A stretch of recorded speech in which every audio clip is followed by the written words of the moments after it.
Election commissioner দিন দিন যেভাবে আমাদেরকে ফাঁদে ফেলার চেষ্টা করছে, দিনের পর দিন নতুন নতুন ভাবে কিন্তু হিয়ারিং এর নাম এন্ট্রি করে দিচ্ছে। কাল যেটা ছিল, আজকে কিন্তু তার থেকে আরো বেশি পরিমাণে হিয়ারিং চলে আসছে, এবং তারপরেও দেখছি আরো কিছু নাম নতুন করে অ্যাপসে চলে আসছে।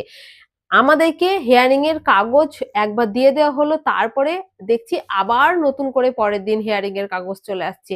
এইভাবে কিন্তু আমরা প্রত্যেক বিএলওরা খুব চিন্তিত আছি, এবং ওনারা যেমন ভাবছেন যে রাত পোয়ালেই কিন্তু কালকে আবার ওদেরকে হাতে নোটিশ ধরিয়ে দেব, সেরকম আমরাও চিন্তিত আছি যে আবার বোধহয় কোনো হিয়ারিং এর কাগজ চলে আসছে। সেই রকম ভাবে সাধারণ মানুষও খুব দুশ্চিন্তায় মধ্যে আছেন। তাই বলবো, ইলেকশন কমিশনার আপনি যে কাজটা করছেন একদম ভুল করছেন।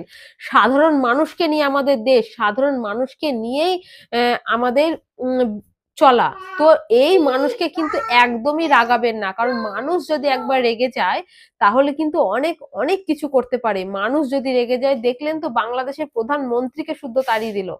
মানুষের ক্ষমতা এত, মানে আম জনতা যেখানে একজন একজন মানুষকে আপনি হয়রানি করছেন, সেই একজন একজন মানুষ যখন একজোট হয়ে যাবে তখন কিন্তু একটা বিরাট আকার ধারণ করবে।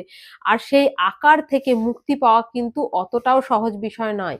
তাই আপনি যেটা করছেন ভেবেচিন্তে করুন। সাধারণ মানুষ যারা সঠিক ভারতীয় তাদেরকে কিন্তু একদমই বাদ দেওয়ার চেষ্টা করবেন না। সাধারণ মানুষ কিন্তু নিজের দেশে আছে, নিজের দেশে নিজের সঠিক কাগজপত্র নিয়েই আছে। সামান্য সামান্য ছোটখাটো ভুল যেগুলো হচ্ছে, সেগুলো কিন্তু সরকারি এই কাজকর্মের মধ্যেই ভুলগুলো হচ্ছে।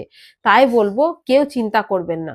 আমরা প্রত্যেকে ভারতবাসী, প্রত্যেকে সেভ আছি, সেভ থাকবো। ধন্যবাদ।